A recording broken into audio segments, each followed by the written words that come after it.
with the whole TMJ tribe, I'm trying to branch out to other multidisciplinary healthcare professionals. And today we have we've got a chiropractor with us who specializes in TMJ, and he's actually a real big deal. So we're really lucky to have him. So he is the owner of Vidan Family Chiropractic in St. Louis, Missouri. And he also is basically an international keynote speaker. He is always talking all over the place. Every time I look at his Instagram feed, he's someplace else. So he's just a huge advocate for chiropractors and for widening their breadth of knowledge and standing up for them all over the world. So we're really lucky to have you today, Dr. Alex Vidan. Thank you. Thank you for having me. I appreciate it. And I appreciate what you're doing here too. I love this. I love the mission that you have here. If my stand will stay up here. So yeah, I love the mission of what you're doing here with all of this. I mean, this is definitely needed. And it's one of those things where we need to have it to where we're all continuing the conversation so that we can better understand what everybody does, so that we can better understand how it is that we can refer to each other and work within each other to work as a team, so that the people who need it most get what they need. Exactly. Because people tend to fall into the cracks and get lost so often. For sure. Can you hear me okay? I can hear you just fine. Can you hear me okay? Yes, you were great. All right, good. Perfect. Okay, so can you just tell us a little bit about how you got involved specializing in TMJ? Yeah, so I got involved in it because of the fact that I had a problem with my jaw. So about 16, 17 years ago, I had a problem with my jaw. And so I started going to dentists, orthodontists, oral surgeons, other chiropractors, PTs. I started going to all these people to try to figure out how they could help me. And all the people that I would go to, they could help me a little bit, but it just wasn't getting the results that I wanted. So then what I started doing was I started piecing things together to help myself, and taking a little bit from what they did, a little bit from what they did. And, I was following their care plans and everything, but it just wasn't working. So finally I decided, you know what, I've got to do some things myself with my knowledge. I was actually in chiropractic school at the time whenever that was going on. And I said, well, look, what if I reverse engineer some of this stuff and figure out how to help myself? That's what I started doing, looking at it from a structural and biomechanical aspect. And then I started really diving into it after that to figure out how to help me. Once I started figuring out how to help me, then because of my relationships with those other providers, they started talking to me and I started talking to them about other people that we could help. And then we just went from there. And then I just started helping all kinds of people. So that's awesome. That's awesome. In our practice, we help a lot of people in there. Great. Was that all locally in St. Louis? All of that was local in St. Louis. We have had people that have come from out of town to come get care at our practice and come get care here too. And so we get that a lot of times as well, where they'll come and they'll stay with us for a period of time, and then we'll send them back so that they can get the rest of the care that they need where they are. Great. Yeah. Okay, so tell me a little bit about how does a chiropractor specialize in this area? Because I don't think there's any specialty terms affiliated with chiropractic besides going on someone's website. How do you know if you can find a chiropractor that specializes in this? I think that's one of those things that is difficult as well. You're right on there. It's one of those things where we really need to make sure that we're separating apart from that. So I started actually teaching docs because people started asking me what I did to help.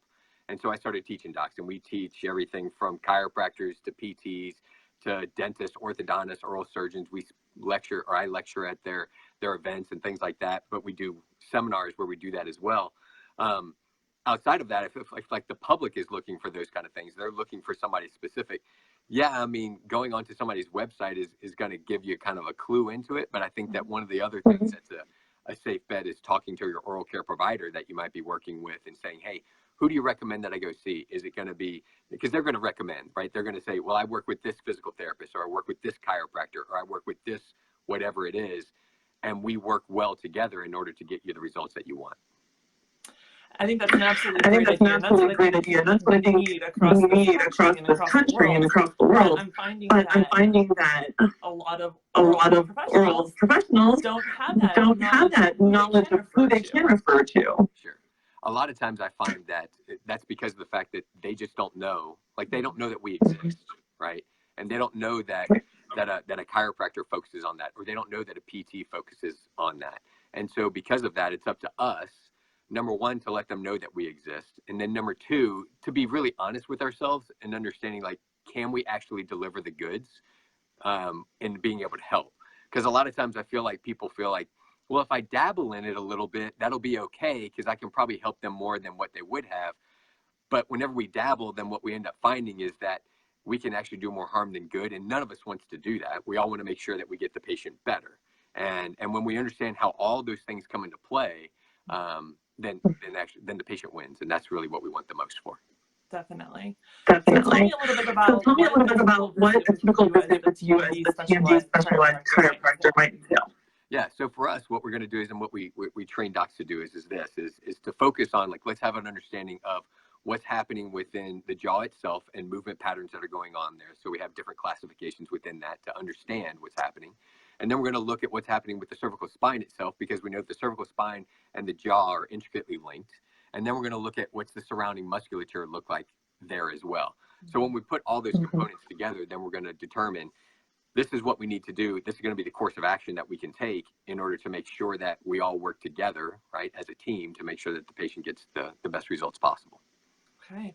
I mean, it's like diagnosis, coming with the diagnosis, coming up with your evaluation, your objective findings. Yep. It makes sense. And then who's usually first in that structure?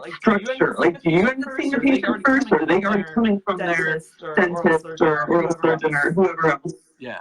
So because we co-manage with so many other oral care providers, dentists, orthodontists, oral surgeons, we get a lot of referrals from them directly. And so we have a lot of that. Now, we do have a lot of people that come to us directly too. And so we try to find out, well, what is it that you've been doing that's either been working or not working, so that we can figure out how to then fill in those gaps or add in new things to what needs to be done to make sure that it's structurally functioning the way that it's supposed to from our standpoint, right? And so we want to make sure that that's happening. So what we'll do is, if they haven't had an oral care provider that they're working with, we're going to refer them out to one.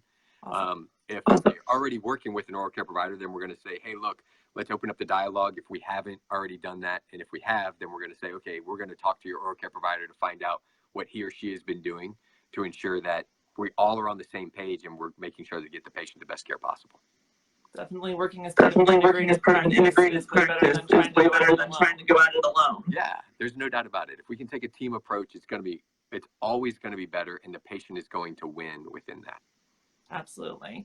So getting back into what you do before after they see their dentist. What do you feel like the role of orthotics or splints in managing these symptoms in these patients? What's the chiropractor's role in that? Yeah, so I'm very big, like I've said a couple of times, like the team approach. So I'm really big on, I'm not going to be the best one to look at somebody and say, this is the kind of appliance that you need. You know, I'm gonna depend on, and I'm gonna default to the expert on that, which is going to be the oral care provider that's going to say, he or she is going to say, look, you need to have this type of appliance to ensure that this stays the way that it's supposed to be, and that it stays in the proper movement patterns, and then functionally moves the way that it should be, so that what we're doing is then being reinforced by what they're doing as well. So a lot of times what we'll do is we see them, we get everything positioned as best it can be, and then we get them over to the oral care provider. The oral care provider then does what he or she needs to do with the appliance or the splint that they're going to use or whatever they're going to do from their aspect, and then we're working together within that. Perfect. So I know there's quite a lot of misconceptions, at least definitely in physical therapy, that I have to break every day. And I'm sure there's some in the chiropractic world as well. So is there anything any myths you'd like to dispel? I mean, there's a lot of fear often going to the chiropractor. We're going to get into it kind of in a more general, more specific sense with TMD patients, but anything you would like to present right now? I mean, I would say the biggest thing is that I feel like a lot of things, and it doesn't matter what it is, when we have fear of something and we don't really know what it is, then we're the ones that are going to lose within that. Like, we at least need to look at it and then go, okay, look, is that going to be something that's explored whenever it's something that's going to be healthy, right? So, and I mean that in a positive regard, right? There's some things you should probably be afraid of and you should probably stay away from. But, whenever it's something like physical therapy and chiropractic, that's one of those things where every professional team that's out there has a PT and a chiro.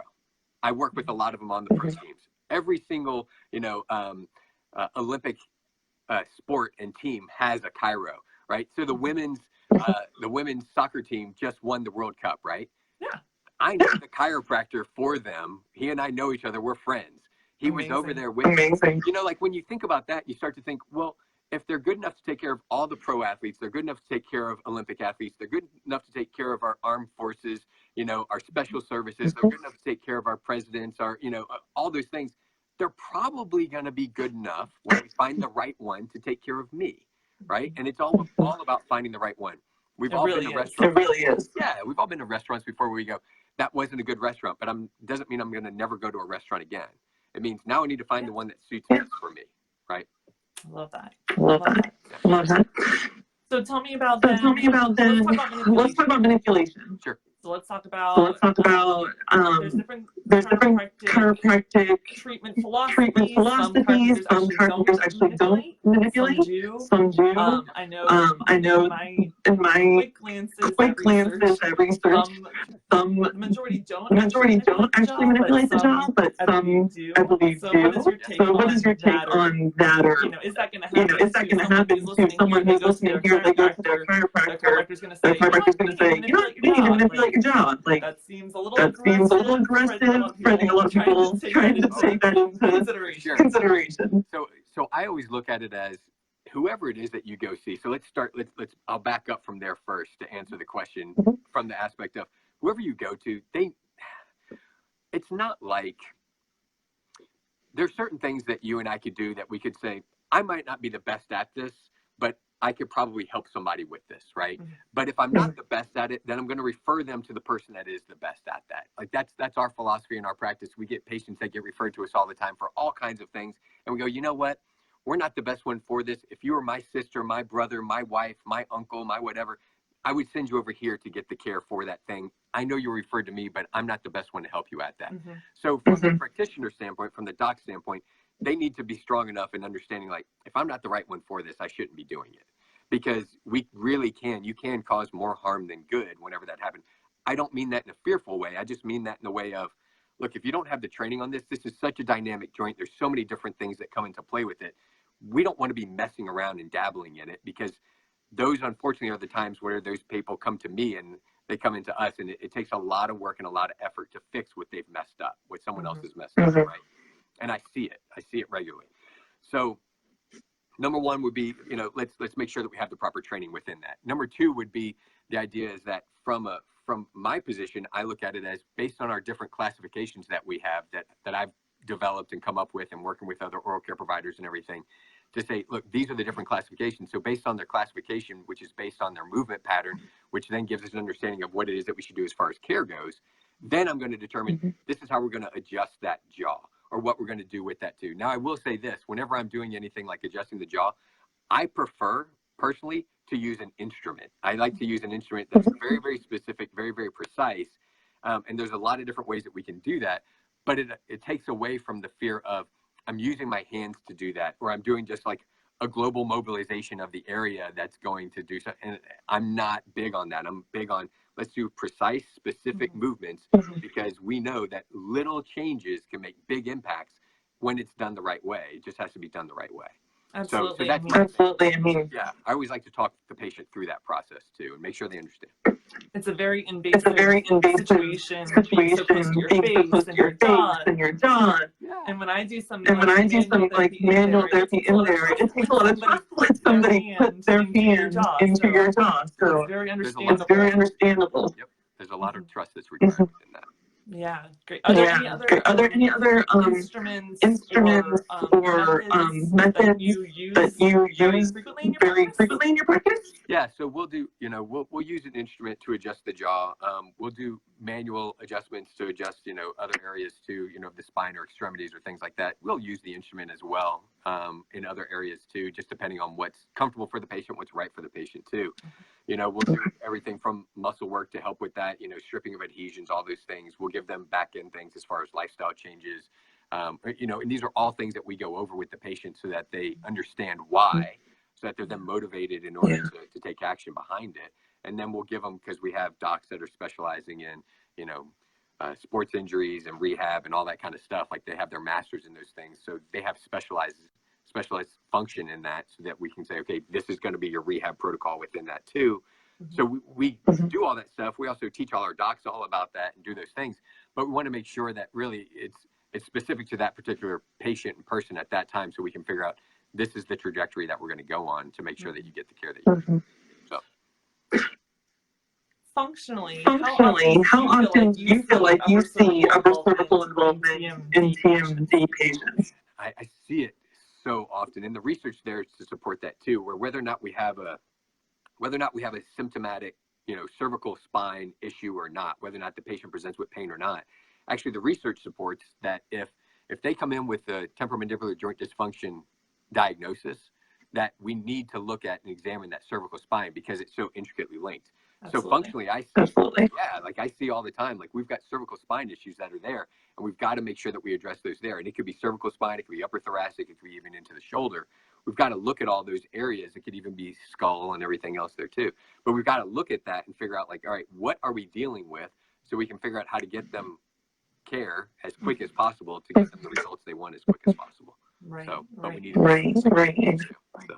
Do you have any stand-up? We had a request for a question that do was, you have any go-to treatment or recommendation or advice specific to this clientele? Like something you always feel like you're always saying to them, like a certain cue or posture awareness or way of eating, anything like that? Yeah, I mean, I would definitely say that something that I talk about with all my patients are that with the lifestyle, right? The lifestyle aspects, because a lot of times people don't realize, and you and I, it doesn't matter. Like when you're dealing with functional movement or you're dealing with biomechanics of the body, we know these things are going to be problems if you continue to do it, and it's going to work against you. It's like, well, I go to the gym every day, but I mean, I do eat a quart of ice cream every single night. I don't know why I don't have six-pack abs, right? It's like, well, if you ate right and you did this, you'd actually get results better, faster, right? And so it's the same thing for my patients. So I'll look at them with, whenever we're talking about a TMD patient, I'm going to talk to them about the aspect of, look, we've got to look at these things that you're doing in lifestyle as well. So, the foods that you're eating. So I'm in the Midwest, right? So I'm here in St. Louis, Missouri. And in St. Louis, Missouri, look, we do a lot of hunting. We do a lot of those kind of things. And so because of that, people are eating a lot of wild game. And whenever that's the case, well, that's usually a bit of a tougher meat a lot of times. And when they're doing a lot of that kind of chewing all the time, it's going to affect the jaw. And I need to tell them sometimes, look, let's go to even more fish, or let's go more towards chicken, or let's use the crock pot more, whatever it is. Like, let's make it to where it's like a really soft type of meat, so that if you're going to eat meat, or let's go to, I'm looking at those kind of things for them too. So we're looking at that. We're going to look at other things they do, like whenever they're in their workspace, like how are they positioned? Because if they're always hunched over and they get that forward head posture, that's going to translate into issues with the jaw there too, right? So if they're on their computer, I'm going to look at their sleeping positions. We're going to look at, are any of these things a secondary cause because of the medication that you're taking that's associated with it? We won't tell them to stop taking the meds, but we'll tell them, look, this could be because of a secondary effect of what's going on with your medication that you're taking as well, because you noticed it at this time, you hadn't had any predisposed issues to it. Those kind of things are the things I'm going to look at. So we look at all this. So those are always things that we talk to patients about. There's a lot that we talk to patients about, but I was trying to give you some of that as a nugget. I know. And there's just always so much. It's usually my first appointment with someone is just talking the whole time, because you're finding out all about their habits, all about their lifestyle. Sure. And there's so many different things that if you just change this one little aspect, that might be the key to unfolding everything else. Sure. Absolutely. So it's really important to identify all those lifestyle factors. Yeah, the more that we can dig within that and find out what those things are, it's going to be better. I totally agree. And that's why it's so individualized.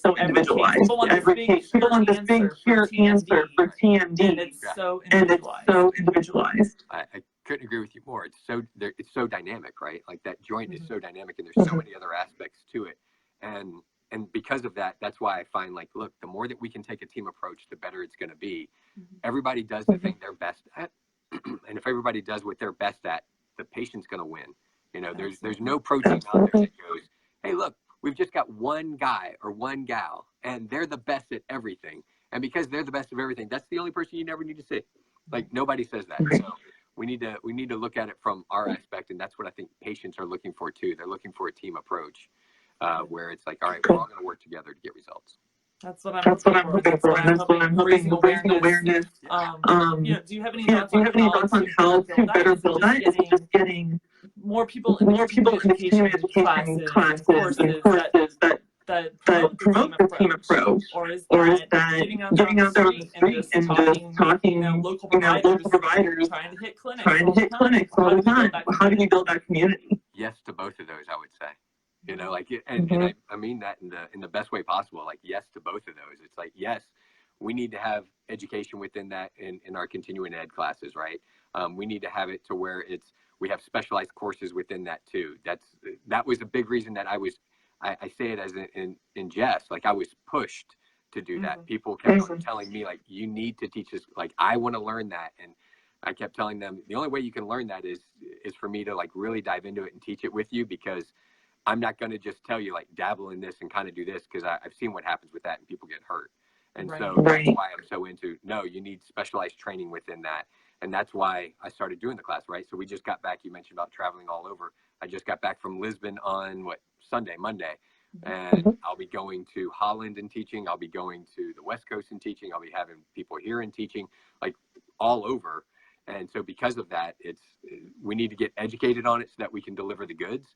And we need to make sure that we educate our community from like you said, from like the ground, right? So it's doing that. So that's why I started the program and it's just because you mentioned about those kind of things, I'll throw it out there too. It's theTMJD.com. Yeah, I was going to ask, where can they find information if they're interested in, taking those steps to be seeing these patients, because people want to be seen.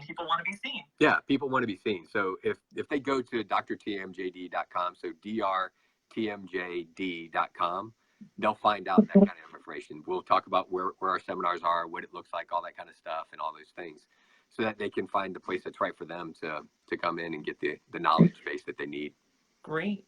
Now, the other thing that comes up with TMJ disorder treatment is the financial burden. I mean, I'm on the Facebook support groups. I hear it a lot. I mean, I have patients in my clinic that have gone so many different routes first, and then they end up getting into tens of thousands of dollars of treatment from seeing specialists, just not having success. And that can be, it's an insane burden.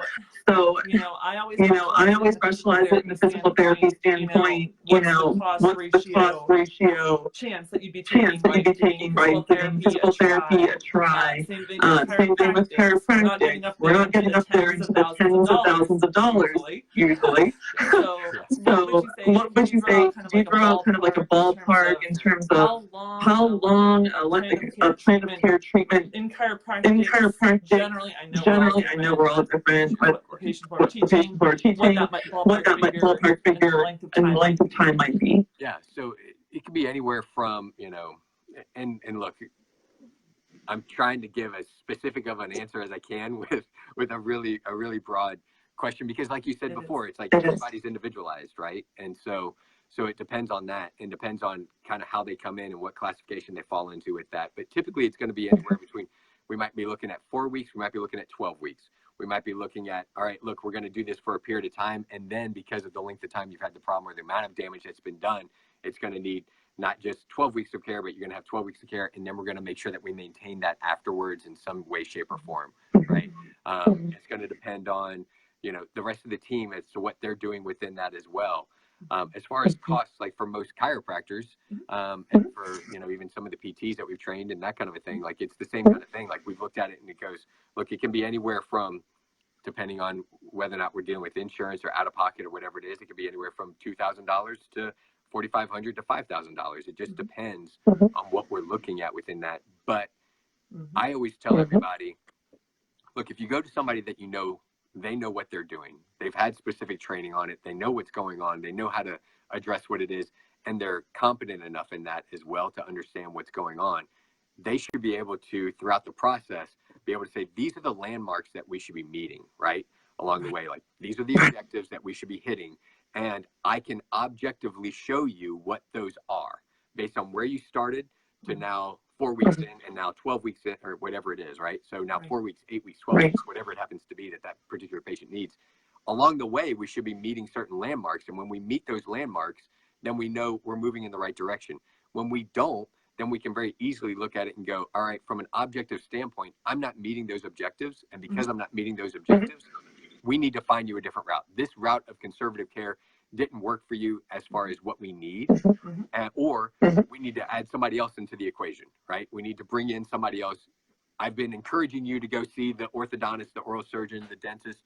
You haven't yet. I really need you to do that so that you get the end result that you really need, you know, like that kind of thing. Absolutely. So those are probably that. Definitely. I mean, it makes a lot of sense that you don't put all this money up front. You know, I just watched the webinar recently from NAM, and they were talking about, trying to go after treatment that is not irreversible changes. And physical therapy, chiropractic, massage. I mean, there's a ton of different things out there. And, you know, we're always trying to stay evidence-based, absolutely. But there are more conservative treatment strategies that don't break the bank, and are often a very good first line of care, first line of defense before you jump into something that you can't change. Right. Because once you do certain things, that you can't go back, right? And the other thing is that, you know, the surgeons that I know that I work with, they all say the same kind. Well, why don't you try conservative care first, whatever that's going to be? Try these other things first. If that doesn't work, then come to me, right? And so even like the oral surgeons we work with, they refer to us first, just saying, well, look, we get all these referrals because people think they need surgery, but let's try that first. And that then decreases the number of surgeries that they're doing. They're already busy enough. Like, it's not, you know what I mean? It's they're booking people months and months and months out. It's like, well, why don't you go see Dr. Vidan and see if you get any change, or go see somebody, you know, see those kind of things. See if you get change first, and then if you don't, then we'll go ahead and do the surgery. But at least then we know. Right. So and that's they're not waiting years and years. It's brief amounts of time that you can try these therapies. Right. And the one thing that I would suggest to any of your audience that's watching here, and anybody else that's listening or anything, that follow the plan that people have set for you. You know, like that's a big part. It's a team approach, not just from the provider's aspect, from your aspect too. If you do your part, you've got greater chances of getting better faster. So compliance is huge. Compliance is huge. For sure. That's right.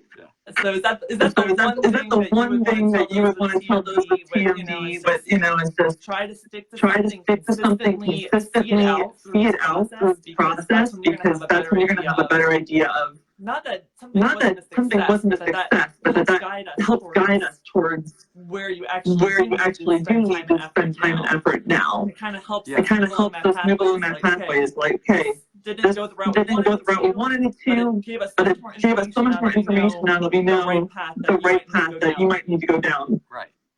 And look, sometimes those things, you know, to touch on that point right there, like sometimes those things are opportunities for us to learn. Like, I learned that didn't work. I learned that part worked, but not that part. You know, like those are the things that whenever I was getting care for my jaw that I figured out, I was like, well, that works for me, but not that. Right. And that aspect works, but not that. So I get it from the aspect of when you've suffered for a long enough period of time, when you've had problems with your jaw and it's hard to talk, or, you know, or kiss your loved one, or eat, or those kind of things, you're like, I can't deal with this anymore. Right. And so it needs to get fixed. So the things that I would leave with that, it would be, yes, number one is find a provider that actually knows exactly what they're doing, that you know that they can deliver the goods for you, that they can actually help you, that they're competent, and you have confidence in them within that as well. And so that, as well as one that's going to look at it and go, like, what kind of a team approach can I have? Because we can't all be the best at everything. Each one of us has our things that we're really good at, or we're excellent at. And whenever that's the case, then we can excel in those things. And so if you find somebody and you say, well, he or she was good, but maybe I could find someone else that's better, it's okay. It's okay to say, well, I went to this PT and he was awesome, but then I found somebody else and she was, wow, I didn't realize she was even better. And so I found her and I started going to see her, right? Same thing with chiropractic. It doesn't matter what it is. It's like, find the one that you find fits best for you and keep searching. Don't just go, okay, that's it. And this must be the way that they all are, because it's not. It's finding the one that fits. It's so true. Right. It's a great point. It's a great point. So Dr. Vidan, where can people find you if they have more information about you or want to touch base with you about something? Yeah, so I mean, you can find us all over social media and everything. So Dr. Alex Vidan, so you can find us there. You can find us if you want to find out about any of the seminars or anything like that we do. It's drtmjd.com, so drtmjd.com. You can find out anything about our courses and things like that there. If you want to reach out to me personally, perfectly fine with that. I think the easiest thing to do nowadays is, I mean, we're on social media talking about this. I think social media is the easiest thing to do. Just shoot me a message. I'm always on there. We're always finding things and helping people there and connect from there. I'm happy to help and answer questions and do whatever I can to help, because I know what it's like to be in that situation where you're dealing with this and wanting the results and wanting the care and just not finding it. And it can be really frustrating and impact a lot of negative things in your life. So we want to help more. Really can. Yeah. Well, thank you so much. Yeah, thank you so much for doing this and having me. Like, I really appreciate it. So. It's been great. I hope people found a really interesting perspective with chiropractics and are more aware of what you guys can offer and what training is out there and how we're trying to move this all forward. So I'm really grateful you had the time to jump on with me today. I love what you're doing, so thank you so much. It's really needed and really necessary. Awesome. Thank you. Great. Okay, We'll take care. We'll talk to you soon. Bye. Bye. Bye.